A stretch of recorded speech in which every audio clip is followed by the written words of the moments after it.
mogą was w dupę pocałować, a pszczółka sobie to na jedynce robić na dwójce, na taś i dać 600 obrotów.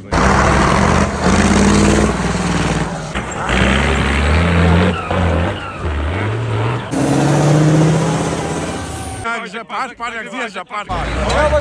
Hop, hop, hop.